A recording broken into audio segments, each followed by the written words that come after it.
لا إله إلا الله قبل كل أحد لا إله إلا الله بعد كل أحد لا إله إلا الله يبقى ربنا ويفنى كل أحد لا إله إلا الله قبل كل أحد لا إله إلا الله بعد كل أحد لا إله إلا الله يبقى ربنا يفنى كل أحد لا إله إلا الله قبل كل أحد لا إله إلا الله بعد كل أحد لا إله إلا الله يبقى ربنا ويفنى كل أحد لا إله إلا الله قبل كل شيء لا إله إلا الله بعد كل شيء لا إله إلا الله يبقى ربنا ويفنى كل شيء لا إله إلا الله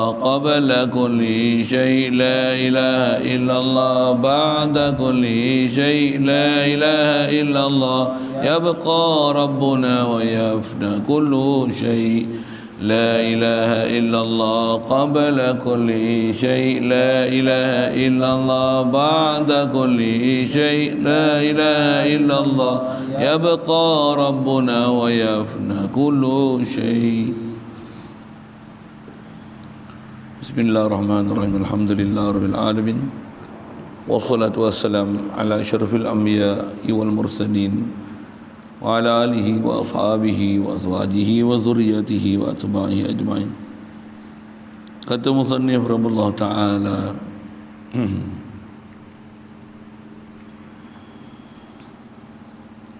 maka wajib pula ketahui akan wajib lagi nyata Allah Ta'ala itu bersifat ya Allah Ta'ala dengan segala sifat ma'ani yang 7. InsyaAllah kita nak sambung setelah selesai dengan bicara mengenai salbiyah, nak sambung pula sifat yang istilahnya thubuti, yang benar-benar sabit di zat, bukan sifat yang salbi, yang adami, yang dinamakan sifat semata-mata untuk kawalan, yang tukut bahasanya, untuk jaga, untuk protect, supaya jangan salah anggap, salah faham, tersasar akidah, pemahaman terhadap zat yang sabit, zat tak boleh dinafi, zat sungguh ada zat, cuma tak boleh memikirkan hakikat zat. Macam mana pun mesti ada panduan kayu ukur untuk mensepadankan supaya jangan termasuk bahas hakikat zat. CP dia kidam baqa mukhalafah lil hawadis qiyam bi nafsih wahdaniyah. Itu tujuan salbiyah tu. Yang itu lagi saya duk sebut, bahkan ulama kita pun memang cerita gitu. Kita mengaji mengikut disiplin sifat 20 ni, maksudnya memang mengikut mana yang lebih utama, prioriti yang lebih besar untuk dipelajari dalam proses nak mengenal Allah Ta'ala ni, supaya jangan tersilap nanti dalam kita duk berjalan nak mengenal Allah Ta'ala, tengok-tengok ada benda yang sewil, tak betul perjalanan dia. Khasnya dalam bab akidah. Satu, akidah bab pertama kena wajib belajar, kena kenal. Atau kita nak mengenal dulu, nak mengenal apa? La ilaha illallah tu memang sabit zat yang bernama ilah, dan zat yang bernama Allah. Zat bernama Allah ni tentulah bersifatnya ilah. Selain daripada Allah Ta'ala takkan bersifat ilah. Bila sebut kata ilah, tentulah Allah ni yang bersifat ilah ni ada zat dia, sabit sifat dia, perbuatan dia, dan juga milik dia, asar dia. Dan bila sebut Allah, fokus utama dia perbincangan adalah zat. Tapi zat Allah Ta'ala tak ada upaya kita nak bicara. Bahkan ada larangan untuk membicarakan bab zat. Bahkan zat Allah tak mungkin untuk difikir, kerana apa tergambar, terlintas pada fikiran kita Allah Ta'ala di sebalik daripada apa tu. Dengan mana tak mungkin ada keupayaan makhluk untuk memikirkan hakikat zat Allah yang mencipta makhluk. Oleh kerana itu diberikan sepadan sabit wujud zat. Jadi macam mana sifat zat menafi perkara tak layak bagi zat, itu kita punya sepir nak mengenal zat. Nafikan awal, nafi akhir, nafikan ada mumasalah dengan hawadis, nafikan berhajat kepada sesuatu dan berhajat kepada zat lain untuk sabit ada dia, dan nafikan berbilang-bilangnya uluhiyah ni selain pada Allah mesti makhluk takkan ada sifat uluhiyah sama sekali dari sudut zat dia, sifat dia, perbuatan dia, milik dia. Okay.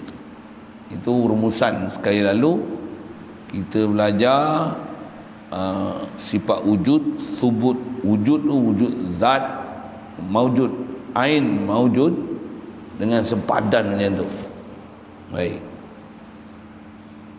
Seterusnya kita nak belajar sifat ma'ani. Tu dia kata wajib pula kita kenal dan faham,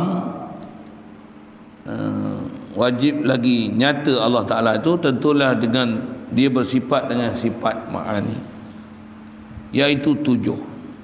Iaitu pertama, kudrat artinya kuasa pada mengadakan segala sesuatu daripada segala sesuatu mungkin, dan kuasa pula ia pada menidakkan lawannya, menidakkan dia lawannya lemah, iaitu tiada kuasa. Yang keduanya iradah. Okey. Atau bila angka sekali lalu, apa dia sifat ma'ani? Kudrat, iradat, ilmu, hayat, sama, basar, kalam.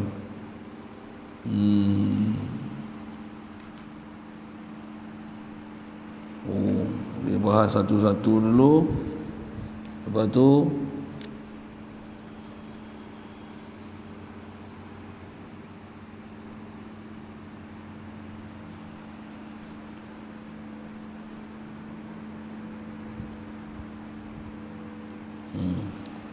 dia bicara dulu satu-satu sifat ni, yang 7 ni. Lepas tu hujung nanti baru dia bagi definisi takrif apa dia sifat ma'ani. Tu lain kitab, lain cara dia. Ada kitab cerita takrif dulu untuk baru hurai.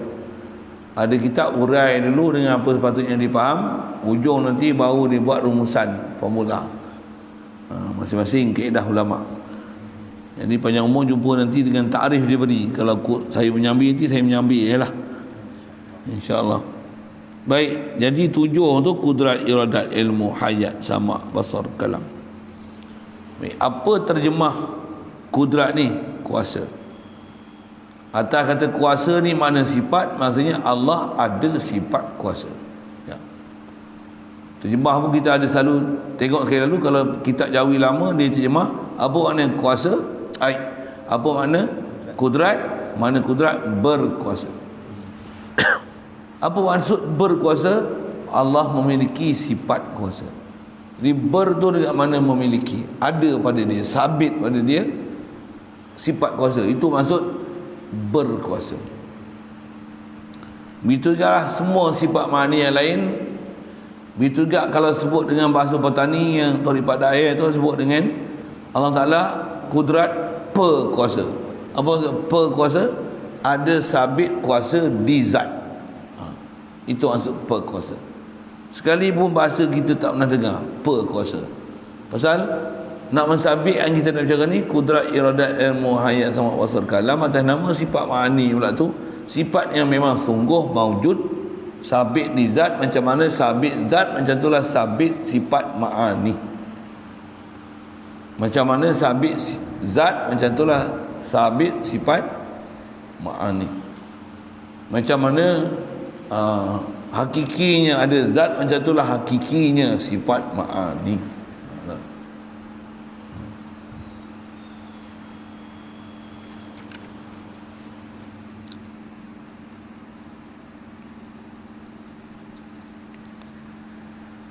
Jadi pertama ni adalah kudrat, kuasa. Panjang umur nanti kita jumpa juga lepas 7 ma'ani ni ada 7 maknawiyah. Nak sebut juga sekali lalu. Apa dia? Maknawiyah ni apa pula? Atas sebutan kaunuhu qadiran. Maknawiyah ni apa? Dia adalah sifat yang kita sabitkan ke Allah Ta'ala. Setelah terbukti sabitnya ma'ani, maka tentulah sabitnya sifat maknawiyah. Jadi sifat maknawiyah ni dia sifat yang ada hubung kait dengan subutnya ma'ani di zat. Bila sabit ma'ani di zat, maka tentulah lazim pada itu sabitnya maknawiyah pada zat. Sebut juga sekali lalu di atas kata kita akan belajar ni, lepas tu untuk sedikit gambaran, oh yang ni kita kena belajar. Bila sabit je kudrat pada Allah Ta'ala, tentulah atas istilah nama, bila sabit kudrat di zat, maka Allah adalah Tuhan yang qadir. Ataupun bahasa dia, Allah adalah Tuhan yang qadir. Qadir dalam konteks ni sama makna. Kudrat apa? Kudrat kalau lafaz dia masdar, nak menunjukkan bahawasanya memang sabit ada sifat ni ke Allah Ta'ala. Sifat apa? Sifat ambil pada masdar tu. Apa dia? Qadara yaqdiru qudrah. Apa? Sifat kuasa sabit di zat dia. Sabit kuasa di zat dia. Jadi kalau kata atas kata dia sifat hakiki, sifat ma'ani, sifat yang memang sabitun lizat, maujudun sabitun lizat, macam mana sabit zat, macam itulah sabitnya sifat kudrat. Tak mana kalau Allah Ta'ala beri kita keupayaan melihat dia, macam mana sah untuk melihat zat Allah Ta'ala, sah melihat sifat ma'ani. Tapi kita lihat esok, janganlah terhayal pula memikirkan hakikat zat Allah Ta'ala betul ada sifat ma'ani berdempek ke dia. Jangan faham itu, bukan macam tu. Pasal sekali lalu sebut sabitnya, khasnya atas kita bicara ni, ma'ani menunjukkan sabitnya maknawiyah. Prinsip asal yang sebut, bila ada kudrat tentulah dia bersifat qadir. Qadir tu nama yang dinisbahkan ke Allah Ta'ala atas subutnya kudrat. Bila Allah bersifat qadir, tentulah ada satu keadaan yang menghubungkan antara sifat kudrat dengan zat, kerana itulah dipanggil qadir.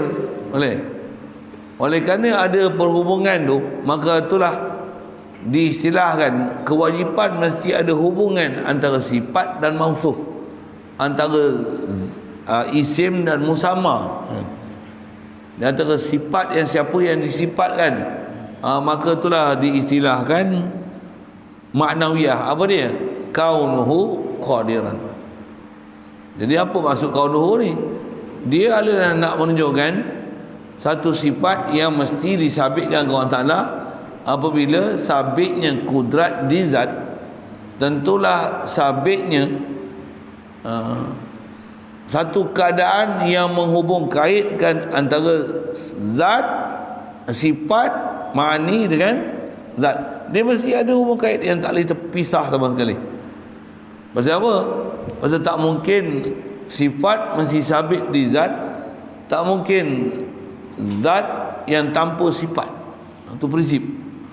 Jadi kalau gitu, bila Allah Ta'ala ada sabit zat dia, sabit sifat dia, khas atau kita bicara sifat kudrat, tentulah sifat kudrat ni sabit di zat dia. Keadaan ataupun situasi yang kita kata memang Allah sungguh ada sifat kudrat,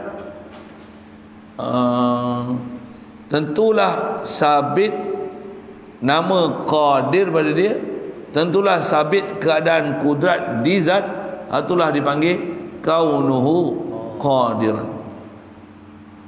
Boleh.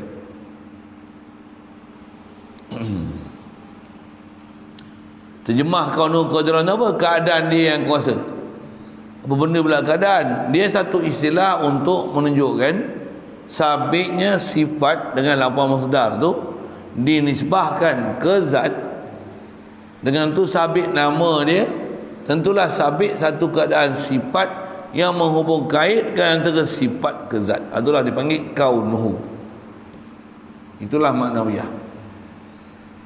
Boleh ikut? Boleh faham maknawiyah tu? Ngaji ni mula-mula tentulah susah. Saya dulu ngaji memang saya rasa susah, pasal saya tak faham Arab. Bila faham Arab lah kacang dia. Tapi nak olah dalam bahasa Melayu, pasal bahasa Melayu kita tak pakai pembahasan macam ni. Dia tak ada, kita tak nampak uslub macam ni untuk dinisbahkan apa maksud ni sifat ma'ani ni kudrat, dan apa maksud sifat ma'nawiyah yang sabit di zat Allah Ta'ala, apa yang sabit tu dan apa perbezaan antara keduanya. Nisbah sabit wajib i'tiqad. Memang sabit ma'ani, sabit ma'nawiyah. Sabit ma'nawiyah. Jadi mestilah Allah Ta'ala ni bersifat dengan sifat ma'ani saja lajak sikit, mesti ada sifat ma'nawiyah. Jadi sifat ma'nawiyah ni bersifat menghubung kaitkan antara ma'ani, sabitkan dia kepada zat Allah Ta'ala. Maka keadaan perhubungan itulah dipanggil kaunuhu qadiran. Sekali lalu tak faham, kita ambil dulu sampai tempat ni, kita cerita apa beza makni maknawiyah tu. Mungkin ada rezeki kita nanti diilhamkan untuk saya sebut sekali lagi, supaya setiap bab kudrat iradat ilmu hayat sama wasal kalam ni menjurus kita kepada sabit sifat ni di zat atau, dan menjurus kita kepada nak isbatkan kudrat di zat bertegak sifat-sifat yang lain. Maka tentulah sabit hal yang menghubung kaitkan sifat ke zat. Itulah dipanggil kaunuhu tu. Itulah hal yang menghubung kaitkan sifat dengan zat. Okey, takrif sekali lalu gitu. Baik. Kalau agak belum boleh nak perhati apa dia tu, tanya tu hal, kok ada yang kurang faham boleh faham. Kalau memang tak ada apa nak tanya, tak tahu apa nak tanya, macam faham tapi macam tak faham, tapi tak faham tapi faham. Macam mana tu? Ngaji lama sikit. Baik. Yang ni kena belajar, wajib. Apa dia? Bukan yang tadi tak wajib, tapi yang tu tunggu Ustaz. Pasal dia ada benda tak lazum tu, banyak cerita. Kita ambil makna satu-satu dulu. Kudrat. Jadi terjemah siap dah. Kuasa. Mana dia tadi? Wajib lagi nyata Allah Ta'ala tu bersifat segala sifat ma'ani tujuh. Kudrat. Baik. Terjemah kuasa. Kuasa apa yang kudrat ni? Kuasa kederat. Itulah kalau kederat nampak pelik sangat tak? Kuasa pada mengadakan segala sesuatu daripada segala sesuatu yang mungkin. Istilahnya fi'lu mungkinan. Apa-apa yang nama mungkin, semua dalam skop, dalam ta'alluq Allah, layak, munasabah, patut, sayugia untuk dibuatkan apa yang dia nak buat.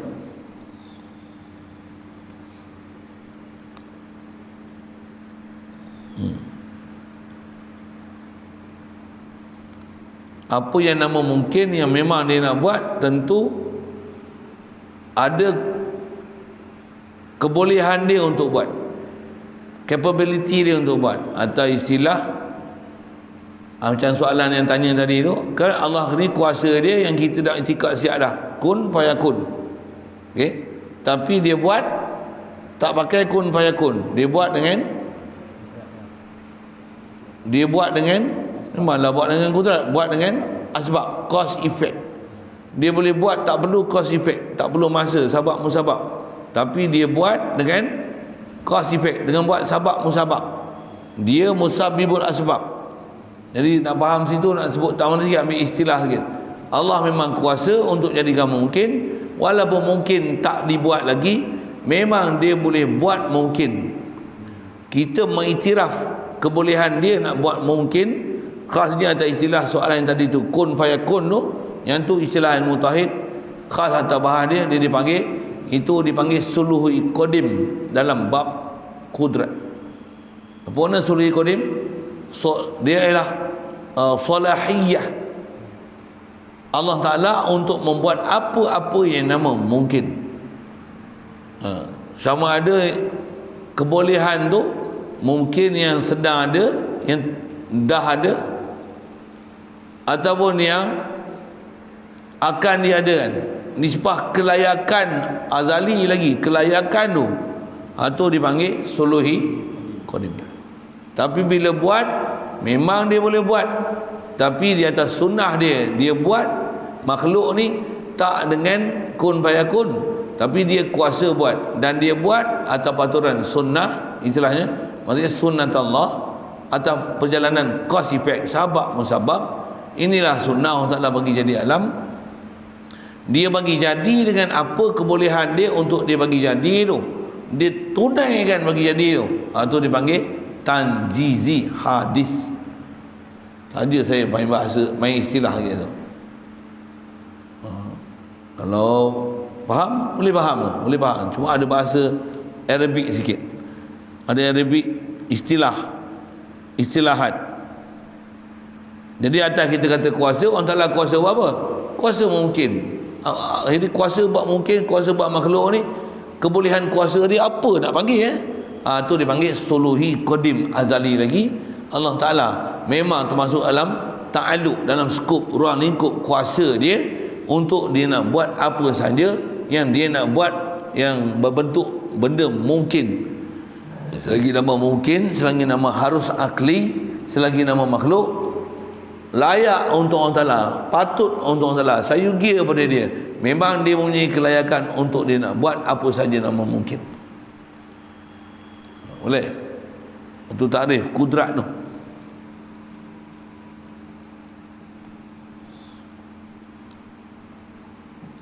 Tu dia kata terjemah tu, definisi dia bagi sekali lalu, kuasa mengadakan segala sesuatu daripada segala sesuatu yang mungkin. Bahasa Arabnya fi'lul mungkinat. Dan kuasa pula ia menidakkan dia lawannya, menidakkan dia. Dan kuasa juga Allah Ta'ala untuk menidakkan dia, menidakadakan dia mungkin. Untuk Allah Ta'ala nak tidakkan benda mungkin tu, dah lah tak jadi, ditidakkan dia. Maksudnya memang Allah Ta'ala tak ada kehendak nak bagi jadi apa yang memang dia tak nak bagi jadi. Nisbah kelayakan dia ada salahiyah, ada suluhi qadim juga situ. Dan bila dilaksana tu juga dengan istilahnya ada tanjizi hadis. Maksudnya meluluskan apa yang dia punya kelayakan untuk dia nak buat tu, dia lulus, dia buat, dia bagi jadi, dia bagi confirmation untuk dia atas perancangan dia nak buat yang tentu sabit dengan kuasa dia untuk dilaksanakan perkara itu. Yang tu dipanggil tanjizi hadis. Kalau agak susah tanya lain istilah tu.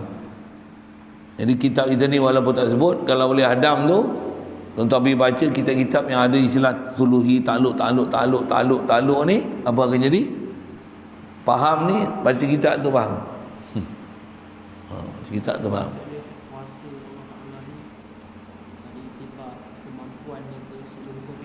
Ya. Ya. Ya. Ya. Betul. Ya, jadi pandang nisbah kuasa yang kita nak faham, nak iktiraf, yang inilah akidah asal kita kan. Apa dia? Memang Allah Ta'ala ada kuasa untuk dia nak buat apa saja nama mungkin atau meniadakan mungkin. Selagi nama mungkin, macam mana? Semutlaknya dia boleh ada kuasa untuk membuat tu, dan kelayakan tu memang ada pada dia walaupun dia tak buat. Tapi mesti dobit dia buat apa? Mungkin. Bukan buat benda mustahil. Mustahil bukan mustahil adat, tapi mustahil akli. Perkara yang tak layak dalam bab ketuhanan. Benda tak layak ni apa dia? Perkara yang tak relevan untuk dinisbahkan pada Allah Ta'ala. Tak relevan tu mesti dalam konteks hukum akal. Macam mana? Boleh tak Allah Ta'ala buat bagi dia mati? Apa cerita ni? Boleh nampak apa cerita tu kan? Soalan pun tak relevan dah. Macam apa? Soalan bodoh. Ada pula tanya, bolehkah Allah Ta'ala buat bagi dia mati? Mati pada Allah Ta'ala adalah mustahil. Binasa pada Allah Ta'ala mustahil. Tu faham. Itulah tak relevan namanya. Pasal mati adalah mustahil pada Allah Ta'ala, tak takluk kudrat kepada benda mustahil.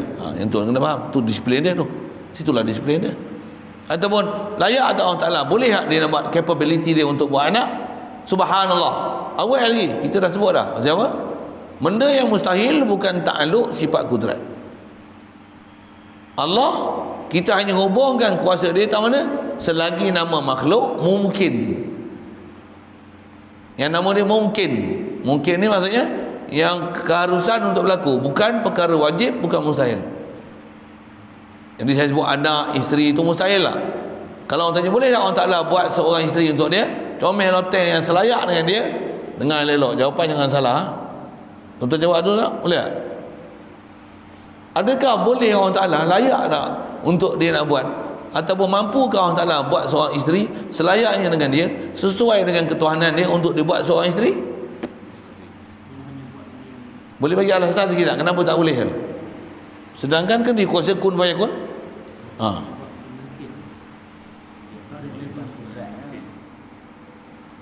Apa tak mungkin ke nak buat satu isteri? Kenapa pula tak mungkin? Yang tu yang hukum akal tu, yang tu yang kata hukum akal tu.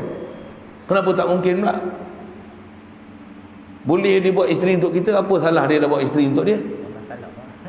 Yalah, tak mana salah bukan perlu pada isteri. Bila memungkinkan isteri pada dia, kita telah menafikan ketuhanan dia. Maksud apa? Yang perlu isteri ni siapa? Laki. Kamu. Kenapa perlu isteri? Tak perlu tempat ada pasangan untuk dengan tu menunjukkan kesempurnaan kita. Kita. Allah perlukan isteri untuk mensempurnakan dia. Subhanallah. Apa satulah memungkinkan ada isteri pada Allah Ta'ala termasuk dalam mustahil, kerana memungkinkan isteri pada Allah Ta'ala adalah perkara yang impossible dari segi akal. Dia bukan logik akal. Dia bukan logik akal, mustahil akal. Pasal itu menafikan ketuhanan. Satu soalan yang tadi apa dia? Mungkinkah Allah Ta'ala, layakkah pada dia untuk dia buat arash, untuk dia menikmati arash yang dia buat? Dia menikmati arash yang dia buat, maksudnya dia ambil faedah daripada makhluk dia. Subhanallah. Betul? Boleh, layak ke dia buat itu? Dia bukan masalah layak, mustahil. Hubung kaitkan kelayakan dia untuk dia ambil faedah ataupun menikmati ataupun berada di aras itu. Pasal apa? Itu ialah perkara yang mustahil akli. Pasal tak mungkin. Pasal itu menafikan ketuhanan dia. Pasal dia Tuhan. Apa maksud Tuhan? Mesti ghani mutlak. Mesti kaya dengan tak hajat semutlaknya kepada apa-apa pun untuk melengkapkan diri dia. Pasal he's perfect. Dia perfect azalian. Azali lagi, sedia kali lagi. Mesti bagi betul lagi dah situ dulu. Kalau dia kata apa salah? Apa salahnya? Dia tak faham bahawasanya mengiktikadkan kebolehan Allah Ta'ala untuk berada di arah itu adalah satu perkara salah dalam bab ketuhanan. Ya, dia faham itu. Kalau puak-puak yang sesat ni, dia memungkinkan Allah Ta'ala untuk duduk di arash tu, di sinilah kesesatan mereka. Tak memahamkan apa yang kita bicara, kata maknanya tu tak selayaknya dinisbah pada Allah Ta'ala. Pasal itu menafikan ketuhanan, menafikan uluhiyah, dengan mana istighna ilahan kulli ma siwahu. Tak hajat Allah Ta'ala pada sesuatu. Bila dia duduk, maksudnya dia berhajat. Duduk tu berarti dia ambil manfaat. Duduk tu berarti dia ada sesuatu untuk menyempurnakan keadaan dia, yang perlu duduk di situ. Subhanallah. Subhanallah. Subhanallah. Boleh? Faham? Yang tu yang kena faham mungkinat tu. Tu yang ulama gunakan bahasa cukup ringkas. Allah Ta'ala kuasa apa? Kuasa membuat mungkin, bukan kuasa membuat mustahil. Satu kalau nisbahkan pada mustahil, nak jawab macam mana? Sikit soalan itu. Allah kuasakah Allah Ta'ala buat isteri selayaknya dengan dia? Sebut tak kuasa macam lemah. Sebut kuasa tak kena. Telan mati bapa, luah mati mak. Macam soalan dua topiknya bukan soal kuasa. Betul. Soalan jawapan di situlah. Soalan ni tak relevan untuk disoal. Pasal apa? Kena objection. Apa dah? The question is not relevant. Why? Because it's not possible for Allah Ta'ala to have a wife. It is impossible. Absolutely impossible. Objection. This question is not possible. It's not relevant. Minta soalan ni reject. Boleh? Yang tu ni faham ni lah. Ni faham ni lah. Itu kita sebut nisbahkan sifat kudrat kepada mustahil lah. Begitu juga menisbahkan kuasa Allah Ta'ala kepada wajib. Apa dia wajib? Mungkin makhluk. Mustahil perkara tak selayaknya dia ada anak, ada isteri, ambil manfaat daripada makhluk. Tu mustahil. Wajib apa? Cari. Apa dia? Perkara yang mesti dia buat. Ada perkara yang mesti orang Ta'ala buat ke? Tak ada. Oh tu? Ini pasal wajib dia. Bukan. Itu wajib Melayu. Itu wajib Melayu. Allah Ta'ala kuasa dia tak takluk dengan wajibat, dengan perkara-perkara wajib. Apa perkara wajib? Yang tu. Saja suruh cari sikit. Explore sikit. Allah Ta'ala ni yang mesti dalam bab ketuhanan, perkara wajib apa? Zat Allah, sifat Allah, segala sifat kesempurnaan Allah Ta'ala. Nama-nama Allah ni perkara yang besar atas bicara zat Allah, sifat Allah. Boleh? Faham? Yang tu dipanggil wajibat. Okey, dengar soalan. Di atas soalan kuasa kepada wajibat. Kuasakah Allah Ta'ala buat Tuhan satu lagi? Ya? Kuasa kan? Empat kan kuasa dia kan? Okey, jawab. Dua topik juga. Bukan. Allah takluk. Tuhan tu tak ada permulaan, macam mana dia nak buat Tuhan satu lagi? Sedangkan Tuhan tu tak ada permulaan. Betul dah tu jawapan tu. Tak kata Tuhan mesti tak ada permulaan. Bila dia buat Tuhan ada permulaan, tu bukan Tuhan lah weh. Ada pula Tuhan pergi buat Tuhan satu lagi, kan out of topic. Soalan tak relevan. Objection sekali lagi. The question is not relevant. Pasal apa tak relevan? Ini wajib. Tuhan mesti bersifat Tuhan. Tuhan mesti kodim. Bila Tuhan buat Tuhan, Tuhan yang dibuat tu tak Tuhan lah mana? Boleh? Clear? Mesti clear je tu. Yang ni kalau soalan ni kalau bagi kat puak-puak sesat tu memang dia tak boleh jawab. Pasal apa? Pasal dia tak belajar sampai tahap ni. Kata dia apa susah payah berfikir macam ni? Lah bukan susah payah, supaya clear, jelas, sejelas-jelasnya, terang, suluh lagi dengan spotlight. Pasal apa? Jangan salah langsung bab berfikir bab ni. Pasal kita tengok dia salah. Dia salah. Pembuat sesat tu dia salah berfikir bab ni. Dia tak rasa bersalah berfikir perkara yang tak sepatutnya dia fikir. Sebab tu kita bagi soalan berfikir macam tu, baru dia tahu apa yang dia boleh fikir, tak boleh fikir. Boleh? Kita jawab macam mana? Mustahil. Mustahil perbuatan tu, soalan pun tak relevan. Pasal apa? Itu istilahnya menghubung kaitkan kemungkinan kuasa Allah Ta'ala itu untuk membuat perkara yang wajib. Apa dia? Zat Allah. Membuat satu zat lagi, yang tu bukan wajib, itu mustahil. Pasal membuat satu Tuhan berarti bukan Tuhan lah tu. Sebenarnya yang tu bukan membuat Tuhan, membuat makhluk. Jadi membuat Tuhan tak mungkin akan berlaku. Pasal apa? Tuhan bukan boleh dibuat-buat. Tuhan memang sedia ada. Soalan lagi, wajibat. Antara wajibat, zat tu bab zat, bab sifat pula. Allah kuasa tak? Boleh tak dijadikan kuasa dia lagi kuasa daripada kuasa yang dia ada?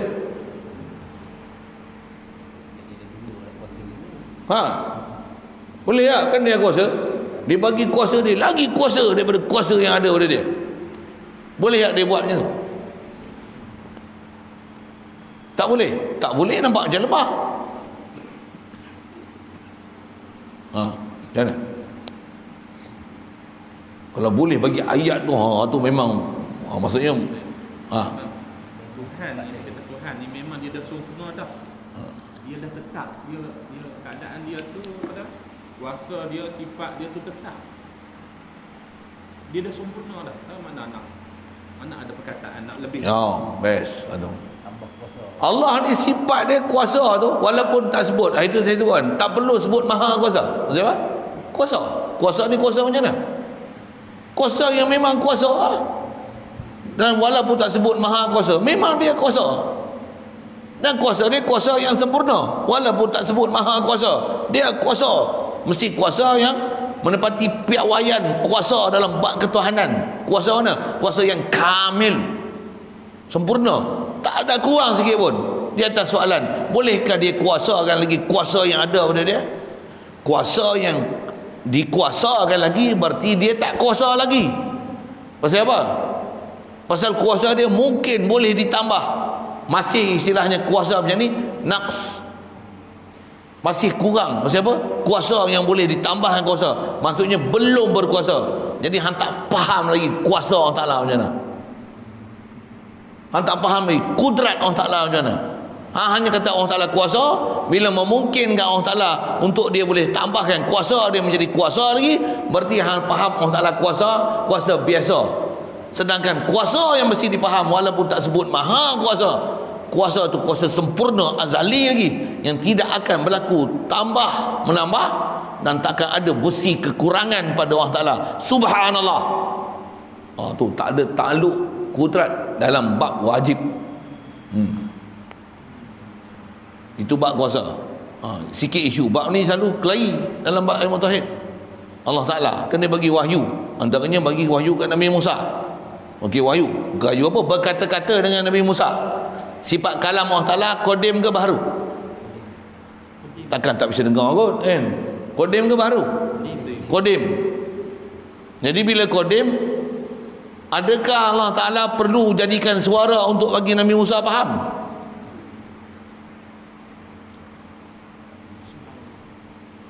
Nabi Musa dengar tu, dengar apa? Dengar suara Kalau dengar suara, bukan dengar kalamullah. Dengar suara dengan makhluk. Suara makhluk. Allah bukan suara. Allah tak perlu medium untuk bagi dengar.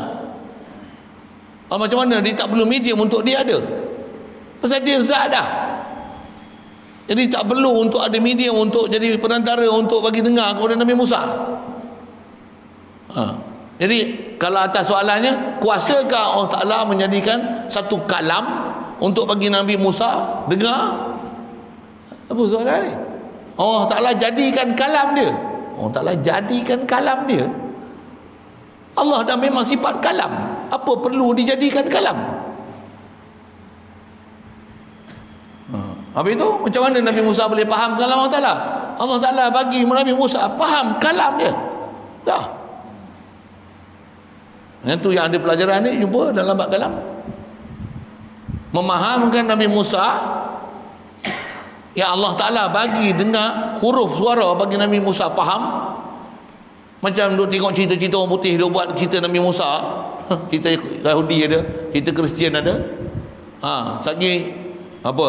The God said, "Oh Musa, oh Moses, I'm your God. Inni anallah, innani anallah, la ilaha illa ana."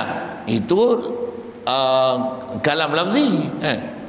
Atas kita bercara ni kalam mana? Kalam nafsi Allah Ta'ala. Ada perbincangan tadi kan sebut tu. Adakah perlu Allah Ta'ala kalam lafzi untuk bagi faham mana ni Musa? Tak perlu. Jadi atas istilahnya, adakah Allah Ta'ala kuasa untuk buat kalam bagi Nabi Musa dengar? Kalau kalam dengan bagi Musa dengar, bagi kalam tu makhluk untuk Nabi Musa dengar, tu memang tak ada masalah lah. Tapi kalam ni bukan kalam makhluk bagi Nabi Musa dengar. Kalam tu kalamullah bagi Nabi Musa dengar. Adakah Allah Ta'ala perlukan jadikan satu kalam bagi Nabi Musa dengar? Lah, jadikan kalam apa? Allah kalam siap dah.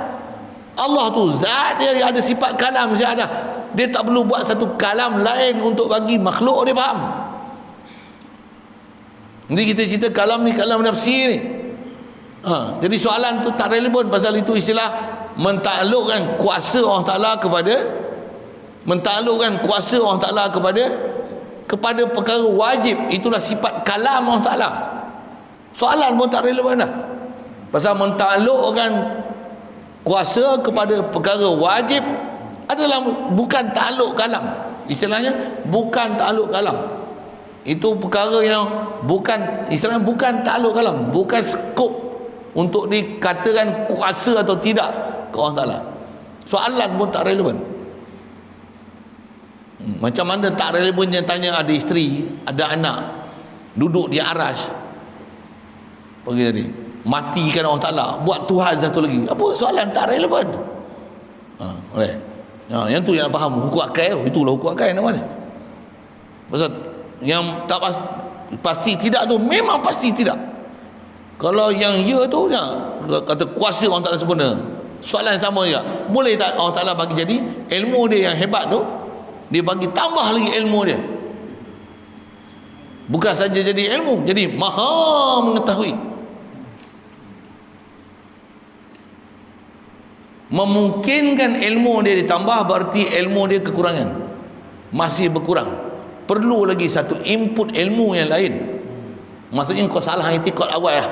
Kau duk itikad Allah Ta'ala ilmu dia boleh ditambah. Maksudnya ilmu dia ada kebolehan, ada capability untuk boleh ditambah. Berarti ilmu dia kurang. Ilmu dia tak perfect. Akidah kau sesat siap dah awal ni. Pasal bagi soalan gitu. Nampak? Boleh detect apa kesalahan dia. Tu ulama kita bahas. Oh, masya-Allah.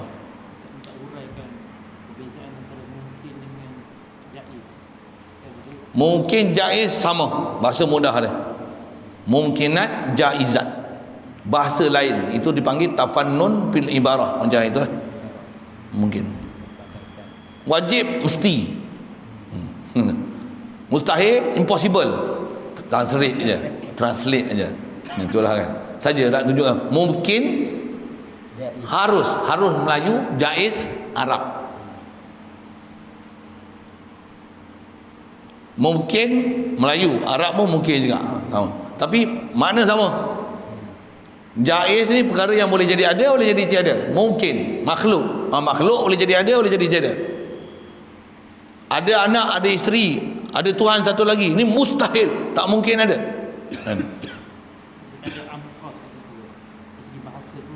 Mungkin dengan jaiz.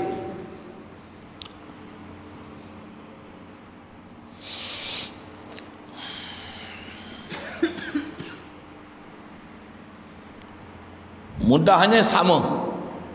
Ada mungkin dari sudut terlalu kecil lah nak kata perbezaan dia punya differences.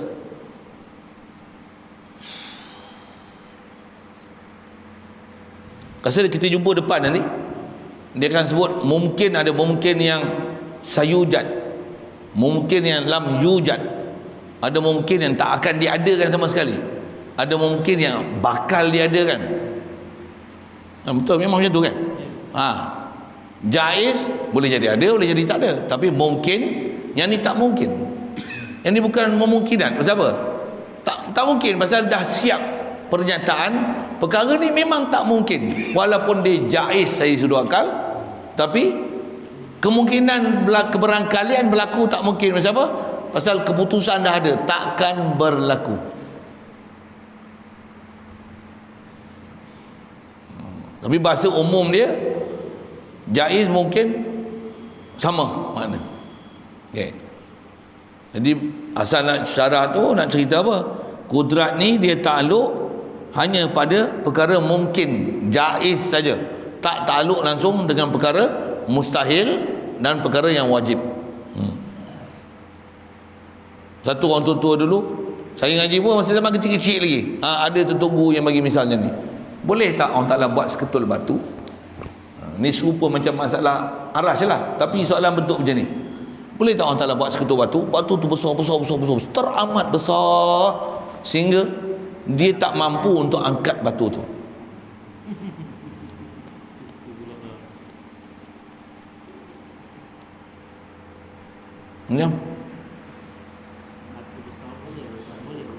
Nisbah buat batu besar boleh, tak ada masalah. Tak larat nak angkat ni apa punya soalan ni? Dah batu dia boleh buat, tentulah dia boleh hapuskan, tentulah dia boleh angkat. Batu yang tak boleh diangkat ni cerita apa? Cerita mengarut. Ni cerita dongeng Pak Pandey.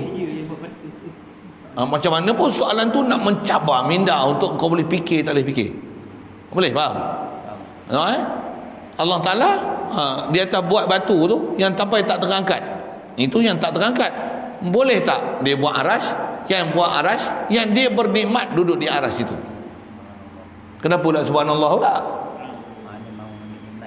Mana mau ambil nikmat? Betul dia tak boleh ambil nikmat lah. Dia dah sempurna nak ambil nikmat. Nak apa?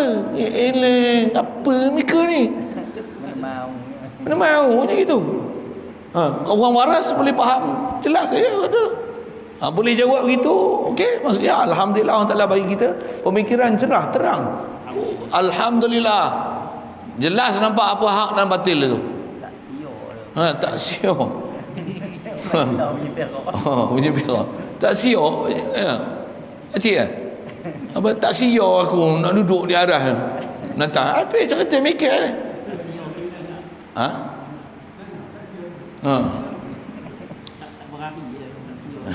Itu bunyi berkelah hulu tak berakhir tu. Tak siok Okey, siap. Jelas tu. Yang tu nak faham mungkin tu. Satu, arash mungkin, benda mungkin tak dia? Boleh dia hapuskan arash? Boleh buat arash? Ni sebab buat tak ada masalah. Tapi duduk di arah, berada di arah. Ni apa cerita duduk di arah ni?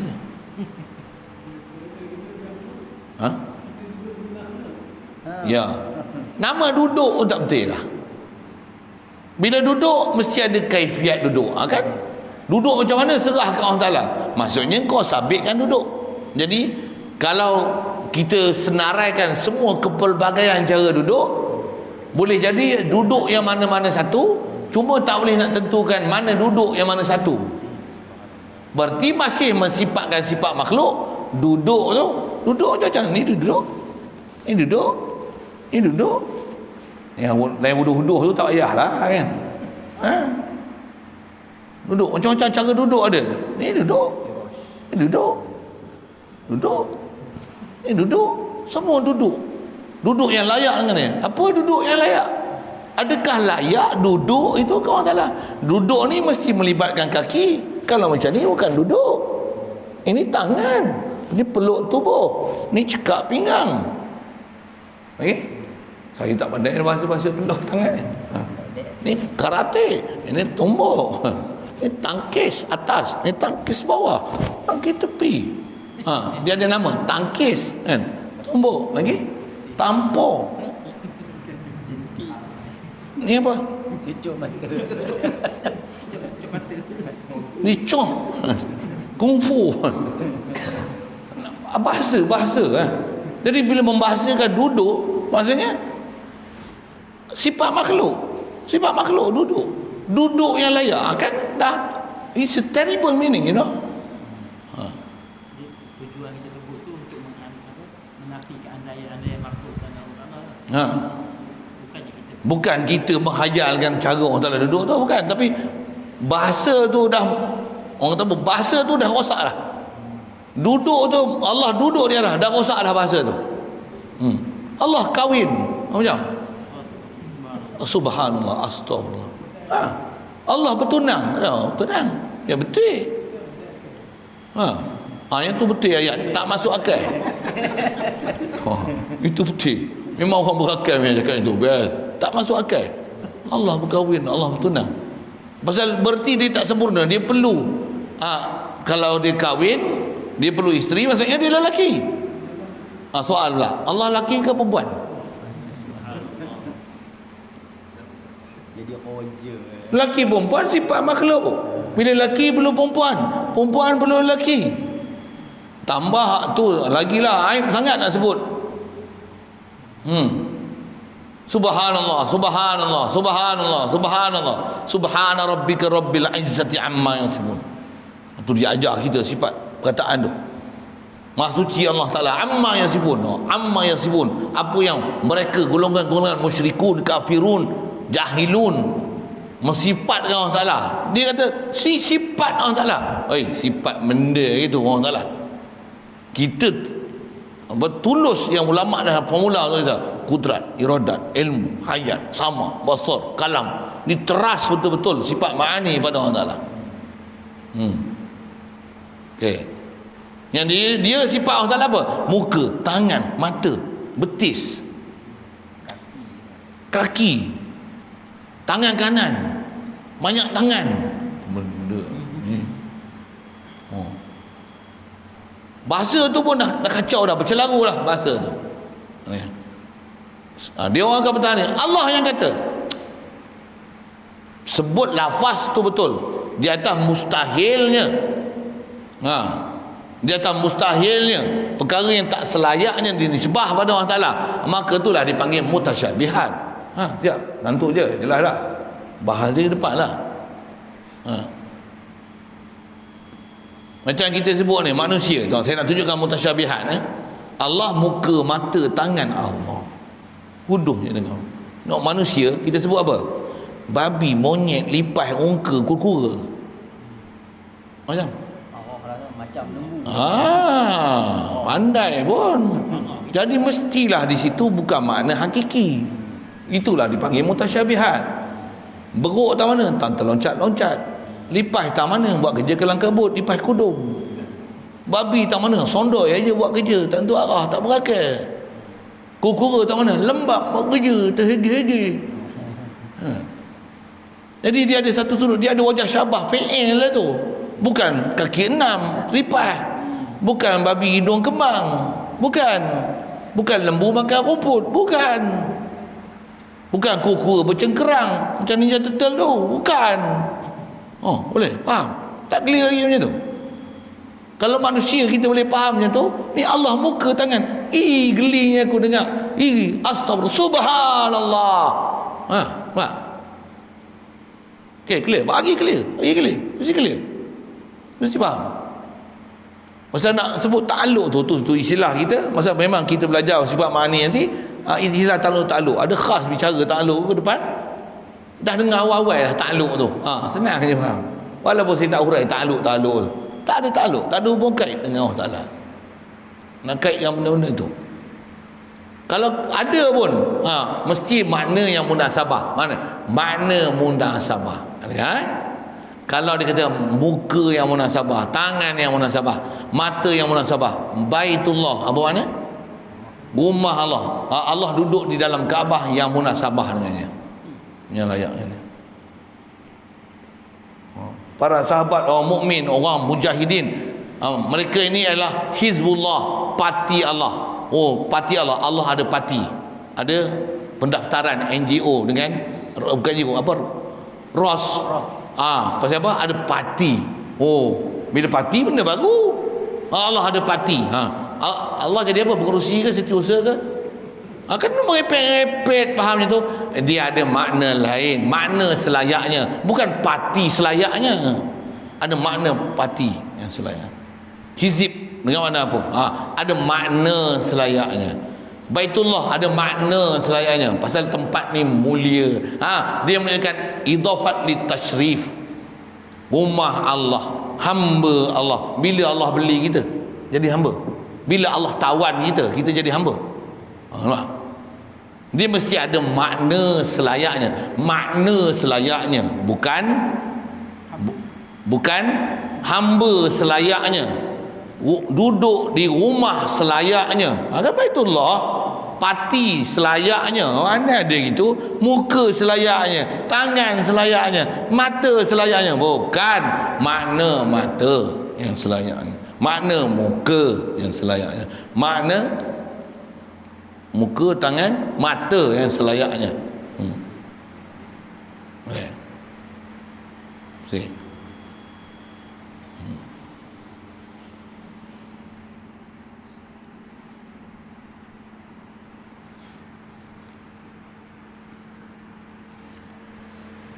Alhamdulillah. Baik. Itu dia kata kudrat ni kuasa pada mengadakan segala sesuatu daripada segala sesuatu yang mungkin jaiz. Dan kuasa pula ia pada menidakkan lawannya, menidakkan dia mungkin. Berhenti situ. Tapi kitab lama ni macam usul Quran, mana ada titik. Tak ada koma, titik tak ada. Kitab Jawi lama dia tak ada titik dan koma, perenggan pun tak ada.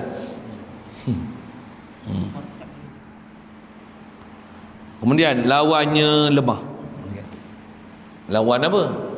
Lawan bagi kudrat, maksudnya opposite daripada makna kudrat ialah lemah. Siap. Iaitu lemah ni apa? Tiada kuasa. Siap. Jaga juga. Bab ni pun ada orang fitnah mengaji sifat 20 ni. Dia kata apa? Ngaji sifat 20 ni pening. Ada lawannya tiada. Sedia lawannya baharu. Untuk kekal lawannya binasa. Dah ada lawan tiada. Dah sedia lawan jadi baharu. Dah kekal lawan jadi binasa. Apalah pening lah. Bodoh semua. Hadanallah ila siratal mustaqim. Diperolok-olokkan macam tu. Pasal memang fokus dia nak berjatuhkan pengajian sifat 20 ni seolah-olah satu pengajian bodoh. Padahal dia yang telah memperbodohkan diri dia. Dia tak faham apa maksud wujud lawannya Adam. Dia tak faham. Opposite meaning. Kau dia tak pernah jawab soalan SPM kot. Kalimatun mudadah. Apa? Kalimah berlawan. Ada kalimah muradif. Ni mudadah. Orang berlawanan. Atas lawannya, bawah. Ada lawannya. Itu je. Perkataan berlawan pun tak faham. Dia kata ada lawan-lawan tiada. Nak, nanti saya simpan video tu. Mufti cakap macam tu. Main lah. Ada PhD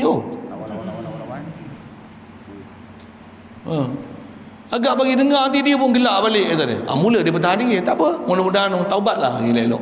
Jangan cakap sebarang.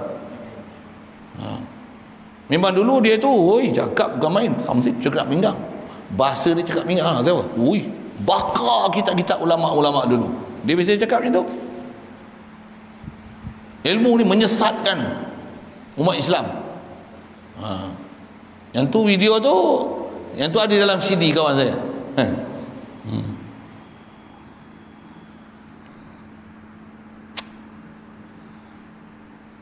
Zaman ni kalau ada YouTube pun, kalau kita sebut macam tu, orang kelang kabut esok.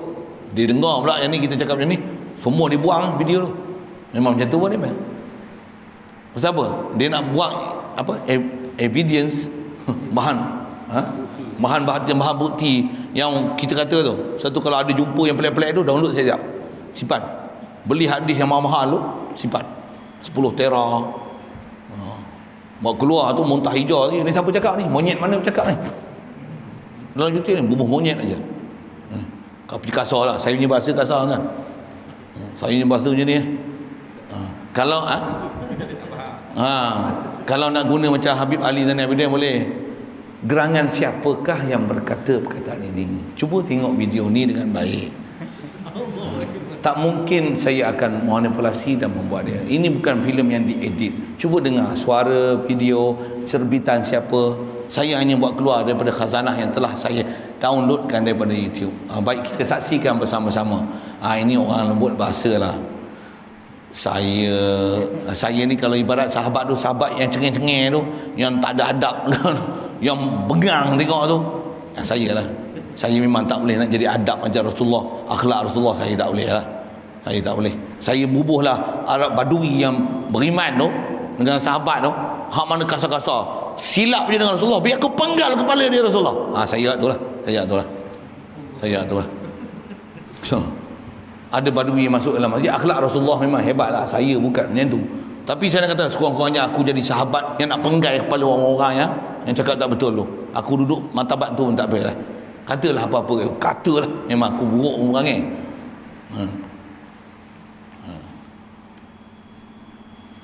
Dia kata ini ke akhlak Rasulullah. Memanglah ke akhlak Rasulullah. Yang kau duk ajar sesat tu, yang tu ke akidah Rasulullah. Yang tu lah masalah dia. Yang tu akidah Rasulullah ke? Cakap lembut lah tu. Allah duduk di atas arasy yang selayak dengannya. Bukan saya yang kata, Allah yang kata begian. Jadi janganlah kata macam-macam. Ada pendapat yang mengatakan Allah memang duduk di arasy. Ada yang mengatakan ayat Ar-Rahman al-Arsy istawa ni ayat hakiki, zati Allah Taala duduk atas arasy. Lembut cakap, tapi gila punya kufur punya akidah. Jaga. Tu zaman ni hati-hatilah. Untuk kat saya memang perangai wuduh saya punya cengeng tu. Please forgive me about that. Please forgive me. Itu saya kata, saya ni bagi duduk tempat itulah sahabat-sahabat saya dengar kan sejarah kan. Memang Rasulullah ni ada macam-macam sejarah ada. Sahabat-sahabat ni ada yang cengeng-cengeng itu. Maka ada kisah Badui masuk dalam masjid Nabi. Zaman tu pun Masjid Nabawi tanah je semua. Dia pergi masuk tu, kencing ke belakang tu. Sahabat kira nak pegang pedang, penggaya Rasulullah bagi isyarat.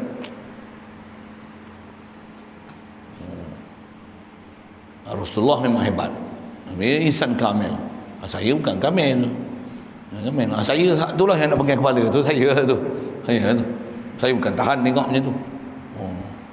Tapi kalau ada arahan, ustaz diam sikit. Saya terpaksa tahan. Okey. Tapi ni kalau aku dapat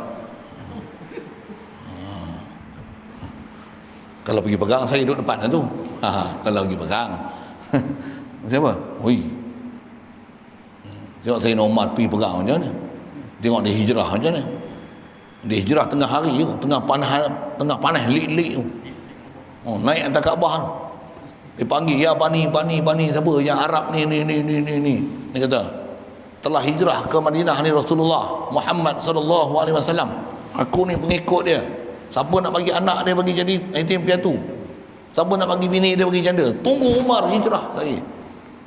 Siapa berani? Setan melari. Rasulullah bagi saksi tu. Ya Umar kata dia,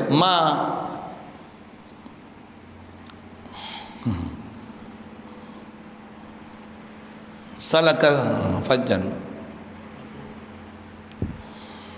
illa salaka fajjan ghayra fajjika.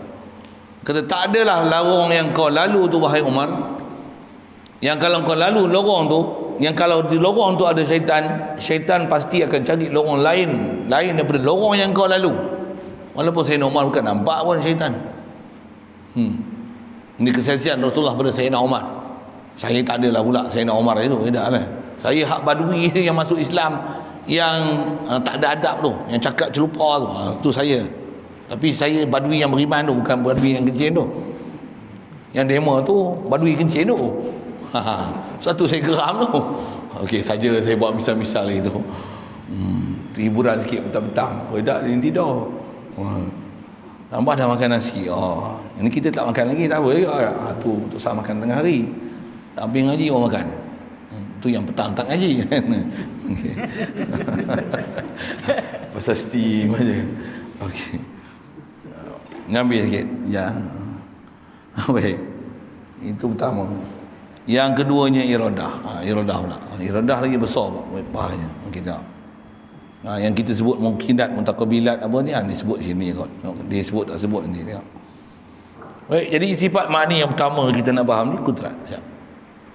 Jadi kuasa Allah Taala macam mana? Satu, kuasa cukup. Tu atas kita faham Allah aja ilah, makhluk bukan ilah, tak perlu perkataan maha kuasa tu. Saya bukan nak menafi perkataan maha kuasa tu. Dengar elok-elok Cukup Allah kuasa, cukup. Bila Allah kuasa, makhluk lemah. Ya. Mustahil Allah Taala lemah. Jadi yang lemah ni apa? Makhluk lemah. Untuk boleh ada apa kat makhluk ni macam apa? Allah, dia yang berikan kuah kepada makhluk. Kerana makhluk sebut tu manusia, jin, malaikat. Kalau pun kita tahu nahnu asyaddu minna quwwah. Pasal apa? Bila Allah Taala beri kuah kita duk rasa itu kuah kita. Itu yang diajar tauhid balik. Murnikan la ilaha illallah tu apa? La quwwata illa billah. La haula wala quwwata illa billah. Baru dia ahli tauhid.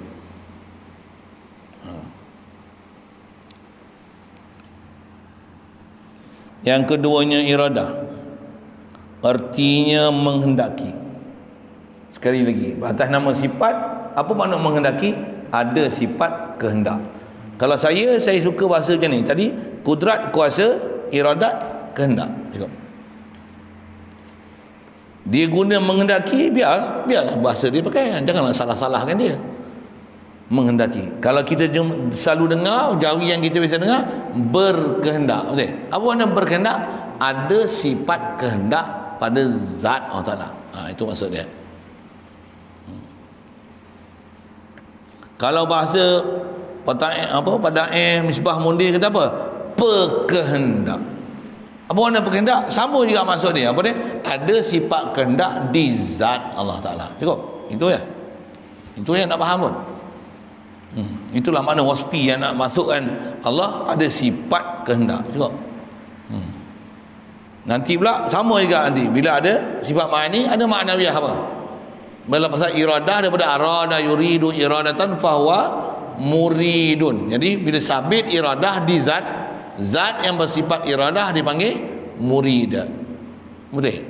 Bila zat yang bersifat iradah murid, maka hubung kaitkan sifat di zat mesti ada kaunuhu muridan. Itulah manawiyah. Manawiyah tu kaun tu. Apa dia? Nantilah menyambi itu saya sebut itu je. Nanti manawiyah saya tak payah hurai. Rupanya dah faham sambil-sambil itu je. Ini pun uslub saya ngaji. Ada guru yang dia ajar macam tu. Dia ajar ni ada benda yang susah selalunya orang nak faham tu. Dia tak nanti bab tu nanti baru dia nak cerita. Sambil itu dia herit sekali, dia cuek sekali, dia cuek sikit, dia cuek sikit, dia ambil sikit, dia ambil, dia lempar, dia buat bokek sikit. Ini ambil kutik sikit. Sampai destinasi itu faham dah rupanya yang tempat dia nak ngajar. Dia cek lalu faham. Alhamdulillah. Tu pun macam-macam guru cara ngajar. Kadang-kadang jumpa tempat tu sendiri dengar dia tu. Macam tak pernah jumpa takluk. Takluk. Sifat tu talabu sifati amran zaidan ala qiyami habizat. Kirit terberanak belajar. Kenapa? Susah nak hadam tu. Ni dah biasa dengar dah. Telefon tak telefon. Macam tu. Baik. Jadi iradah ni apa? Menghendaki pada menentukan setengah yang harus pada segala mungkin. Okey. Jadi apa makna iradah? Berkehendak. Hendak apa? Hendak dengan makna menentu. Yang tu ambil dobit. Apa makna iradah? Dengan makna takhsis.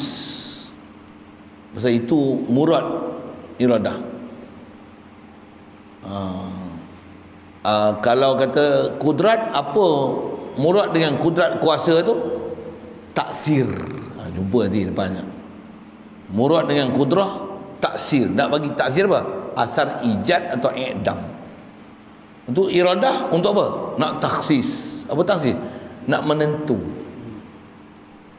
Nak menspesifikasikan setiap makhluk yang Allah Ta'ala bagi. Jadi spesifik spesifiknya. Sebut tak betul. Menspesifikkan spesifiknya. Bubuh je lah bahasa tu. Saja campur bahasa Inggeris bahasa Melayu kan. Maksudnya nak mengkhaskan khas di atas khas. Kita manusia. Manusia mana? Manusia Melayu. Melayu mana? Jawa. Contohlah. Jawa mana? Jawa Banten. Banten mana? Kampung ni. Ni keturunan. Ni lahir, tahun, masa, tempat, arah, pihak, saiz, cantik, kulit, hitam, mana? Jahil, alim, kaya, miskin. Very detail. Macam mana ketentuan tu? Iradah Allah Ta'ala. Allah Ta'ala yang spesifikasikan dia. Atas nama zat Allah, atas nama sifat apa? Sifat iradah. Kalau dia melaksana buat, tu sifat kudrat. Kudrat pandang pada sudut membuat, bagi ada, taksir, meniada. Bila menentu, nama dia iradah. Sikit je. Jadi kena faham nama sifat. Nama sifat. Menentu iradah. Mengada niada kudrat. Tahu nyata tak nyata, tahu tak tahu, ada tak tahu. Memang tahu, nyata, jelas, terang, inkishaf. Apa tu? Ilmu, sama, basar. Itu apa beza? Ilmu cara ilmu, sama cara sama, basar cara basar. Tapi semua tu untuk inkishaf. Yang kalau kita belajar, jumpa satu-satu nanti insya-Allah, nak kata apa? Ulama ni dia dah ambil rumusan semua ni daripada Quran hadis ni. Ni formula je, ambil telan aja. Memang faham dia best, sedap sangat. Dengan sedap tu baca Al-Quran tu tak masalah nak faham langsung. Tahu ayat yang walaupun sebut ringkas tu, alhamdulillah faham dah kita. Walaupun tak hurai. Pasal formula dah diberi. Baik, jadi sifat iradah ni menentu. Jadi makna iradah tu menentu. Makna mengendaki, menghendak tu maksudnya apa? Menentu. Tu ambil faham. Iradah dengan mana? Taksis. Taksis. Dan menentu setengah yang harus pada segala mungkin. Setengah dalam kitab Jawi ni kebanyakan setengah dengan mana sebahagian. Setengah bukan mana a half. Tapi setengah dengan mana a part. Boleh faham? A part dengan part, P-A-R-T kan, bukan H-A-L-F. Bukan half, quarter tu bukan. Setengah di sini dengan mana sebahagian, bukan mana separuh. Ke kat kita boleh Melayu, Jawa, Red Indian pun boleh lah. Nak jadi apa boleh tak? Dia tentu kita Melayu contoh lah. Boleh jadi berat berapa kilo? Boleh jadi 60, 70, 80, 90, 120, 300 kilo, 400 kilo, 500 kilo. Ui, gajah apa? 1 tan. Boleh je. Tapi dia bagi kita 80 kilo. Bukan 80 tepat lah tu, 79.99999. Oh, boleh. Orang ni 7.999998. Oh, 0.0001 gram aja. 1 kilo 0.001 kilogram aja beza. Boleh. Dia yang spesifik kan. Ataupun sama sini tapi ada lebih satu molekul aja. Satu zarah aja. Boleh. Dia yang spesifik kan. Tentu tak ada satu benda jatuh, naik, atas, turun, tenggelam, hidup, mati, timbul, zahir, hilang, macam mana? Illa ya'lamuha. Tentu ya'lamu. Illa semua tu wa ma tasyauna illa an yasha Allah. Apa kita nak pun sebenarnya adalah masyiah Allah Ta'ala. Terkata dia menentu semua. Semua kat kita atas perjalanan hidup, buat ikhtiar. Tu ngaji ada pelajaran dia tu. Saja sebut awal. Dia tentu wajib beriman, khas belajar pula nanti hujung rukun iman, qada, semua takdir siap dah azali. Betul dah takdir diam aja. Tidak. Bodoh ngaji. Lapar makan. Gelap buka lampu. Panas buka kipas. Tak cukup pasang aircon. Tak ada duit cari. Itu tak ada kerja lagi, hutang. Jangan riba. Ada pantang larang, ada panduan hidup. Tak ada pun buat qardul hasan. Benda tu. Hutang bayar balik. Jangan hutang ada bunga. Jangan buat loan. Macam apa? Ada bunga. Kami ada panel Islamik. Panel syariah. Dia orang kata boleh. Kenapa encik begitu rigid dengan loan ni? Ini haram, riba. Riba ke? Ya ke only a gimmick? Panel syariah ada. Takkan dia orang tak tahu syariat? Bukan dalam Malaysia ni semua telah ada panel-panel untuk menentukan kesahihan muamalat kita di atas tepat menepati syariat Islam. Pirah. Saya sebut itu pirah. Kalau tepat tak ada kilang arak weh. Kalau tepat kalau tak ada silibus ni tak DAP. Sebut. Kalau tepat betul tak adalah orang Islam kita bodoh jahil Quran sampai jadi Wahabi, jadi Syiah, liberal. Masuk masjid kena 40 orang tapi buat apa tu? Akademi apa? Anugerah apa? Anugerah bintang popular. Berita harian. Ni apa pelakon wanita terbaik, pelakon wanita terbaik. Saya dulu saya bubuh bahasa tau. Pelakon wanita seksi terbaik. Itu saya tambahlah. Pasal apa? Kalau tak bubuh gelaran tu pun yang naik atas pentas semua seksi-seksi gila babi ni. Dululah zaman saya dulu saya mengajar mulut saya macam ni. Mana ada makanan bagi lesen lah, kurnia apa mana ada. Tu mulut tak ada lesen lah istilahnya. Ikut dah laser lah tu. Saya cakap apa patutnya saya cakap. Dia kata yang ni patuh SOP. Apa kami duduk masjid tak patuh SOP ke? Bahkan orang masjid lah yang sangat patuh gila punya dengan SOP. Masuk tulis. Ada orang dia lambat masbuk. Balik tu kalau ikut tak payah tulis tak. Balik punya lurus tulis. Pasal apa? SOP.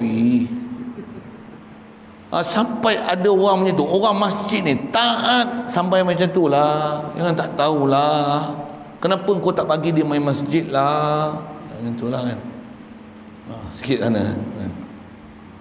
Jadi mana betul pernyataan dia kata semua di Malaysia ni telah ditapis oleh lembaga-lembaga panel-panel syariah yang berkelayakan, yang mempunyai credibility dan authority untuk berfatwa berhukum, semuanya berlabel PhD. Wah, hebat kita dengar. Kalau hebat je tu tak ada dah institusi riba dalam negara kita. Bahkan negara kita apa? Semua institusi perbankan semua di atas dasar riba. Buat Islamik untuk just only a gimmick. Saya cakap macam tu. Tengok depan mata kita. Kau tak kenal je apa dia buat only a gimmick. Dia nak bagi keluar duit dalam poket kita tu. Buat keluar, jangan simpan bawah bantal. Buat keluar buah kat kami. Kami tahu macam mana nak uruskan duit koma. Tak ada duit tak apa, kami bagi mereka hutang. Hutang jangan. Kita bukan hutang, kita loan. Kita pinjam. Dia bukan guna dasar Islamik. Islamik mana ada pinjam? Pinjam ni pinjam botol, pulang botol. Itu bukan pinjam. Kaedah Islamik is not pinjam. Pinjaman Islamik, mana ada pinjaman Islamik? Itu hutang. Bahasa pun tak betul. Pasal dia guna bahasa dasar ekonomi ni English. Economic loan, apa dia sebut? Loan lah.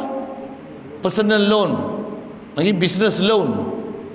Loan tu yang terjemah pinjaman. Bukan hutang. Kita malah apa? Itu dia panggil kordon, hutang. Sebut hutang lepas tu. Hutang, aku tak nak hutang, pinjam. Pinjam tak apa. Ni tipu daya. Mana Islamiknya? Bahasa pun tak betul. Dia kata ada wadiah. Lagi apa tu? Yang bagi emas tu apa? Pajak gadai Islam. Apa benda Arab? Pajak gadai tak best, tak Islamik. Ar-Rahnu. Sepanjang tu. Itu cerita Muhammad. Saya nak cerita, betul ke memang ada panel-panel syariat? Nanti banyak benda yang kata dia orang cermat apa? Kalau cermat ni tak boleh duduk tu, tengok benda-benda salah.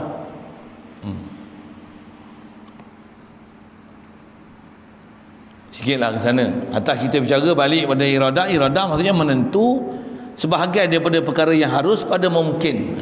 Pasal atas nama mungkin, misalnya buat tempat Harus je kita boleh ada kat Tokyo, Jepun, Amerika, Afrika, Australia, Greenland, Queensland, itu Australia. Bila Afrika, mana tu? Costa Rica, Brazil, boleh je kan? Kenapa main duduk Malaysia? Lenggung, luat. Duduk Bangor lah tu. Tak duduk Belimbing, Batu. Untuk contoh. Kenapa? Iradah dia. Kenapa pula lahir pula saat ni mati? Oh, semua bukan kita punya campur tangan. Okey. Itulah nama iradah Allah Taala. Adapun makna kudrat Allah Taala itulah. Jadi dia nak bagi takrif ni. Kudrat ni apa? Dia bagi takrif. Situ dulu. Pasal dia nak panjang kan takrif kudrat, iradat. Ke depan ni. Jadi takrif nanti kita jumpa makna kudrat itu sifatun yata'atta biha ijadu kulli mumkinin wa idamuhu ala wifqil iradati. Ada soalan? Yang harus, ya, menentukan setengah daripada harus pada segala mungkin. Itu yang mungkin itulah dipanggil mungkinat mutaqabilat. Harus setengah tu, setengah pada yang harus tu dengan mana sebahagian tadi, itulah dipanggil mentaksiskan sebahagian daripada mungkinat mutaqabilat tu. Yang menentukan setengah yang harus tu. Ya. Atau dipanggil mungkin mutaqabilat. Ya. Menentukan setengah daripada mungkin yang harus, maksudnya menentukan sebahagian daripada mungkinat mutaqabilat. Itu istilah yang selalu dipakai. Kudrat menjadi, ya. Kudrat menjadi atau meniada, mengada atau meniada. Lebih sedap bahasa mengada meniada. Kudrat ni dua fungsi umum, mengada meniada. Iradah fungsi dia menentu. Ilmu fungsi dia inkishaf. Apa inkishaf? Nyata, terang, jelas. Tak terlindung. Tu inkishaf bahasa Arabik dia. Arab dia. Telan Arab tu sedap lagi tau. Tu. Lagi. Yang kudrah tak menentu pada yang wajib tu, kita kata kalau dia menentu pada yang wajib, jadi tahsilul hasil. Jadi tahsilul hasil. Ya. Antara istilah yang dipakai seingat saya, ya, maksudnya mentaklukkan kudrat pada wajib dipanggil tahsilul hasil. Pasal boleh tak, macam soalan tadi, boleh tak Allah Ta'ala kuasakan kuasa dia yang kuasa tu? Dah kuasa, nak kuasa buat apa lagi? Kuasa mesti kuasa yang kamil. Apa pula kuasakan kuasa yang kuasa? Itu istilahnya tahsilul hasil. Pasal kuasa Allah mesti kuasa sempurna. Buat apa nak dah kuasa nak dikuasakan lagi? Ini istilahnya tahsilul hasil. Macam dua garisan, dah buat satu garis, tindih satu garisan lagi. Itu tahsilul hasil. Tahsilul hasil. Ya, antara istilahnya disebut tahsilul hasil. Ya. Inkishaf. Inkishaf. Kasyaf bisa dengar? Kasyaf. Kasyaf tak bisa dengar? Yang kasyaf lah.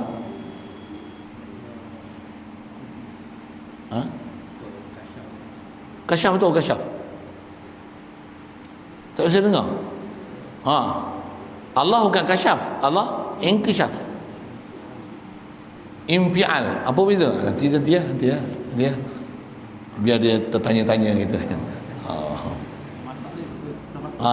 Masuk lagi. Kasyaf. Tak jadi. Tak jadi lagi. Dia nak cerita istilah tu. Kasyaf tu bukan dia kasyaf. Kasyaf. Tu.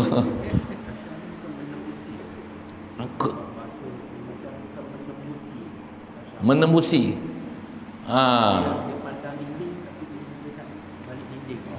Dia bukan saja masalah dinding tak dinding. Kasyaf ni boleh menyingkap sesuatu yang orang lain tak nampak dan tak pandang. Dia boleh nampak dan pandang dan tahu.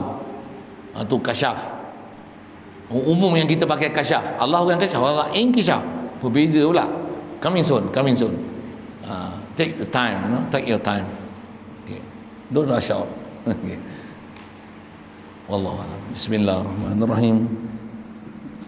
Allahumma nawwir qulubana min nuri hidayatika kama nawwartal arda min nuri syamsika abadan abada. Birahmatika ya arhamar rahimin warzuqna fahman nabiyyin wa hifzal mursalin wa ilhamal malaikatil muqarrabin wa sallim tasliman ala jami'il anbiya'i wal mursalin walhamdulillah. Allahumma salli afdal salatin ala as'adi makhluqatika sayyidina Muhammad wa ala آله وصحبه وسلم عدد معلوماتك ومداد كلماتك كلما ذكرك الذاكرون وغفل عن ذكرك الغافلون. اللهم صل أفضل صلاة على أسعد مخلوقاتك سيدنا محمد وعلى آله وصحبه وسلم عدد معلوماتك ومداد كلماتك كلما ذكرك الذاكرون وغفل عن ذكرك الغافلون. اللهم صل أفضل صلاة على أسعد مخلوقاتك سيدنا محمد وعلى آله وصحبه وسلم عدد معلوماتك ومداد كلماتك كلما ذكرك الذاكرون وغفل عن ذكرك الغافلون.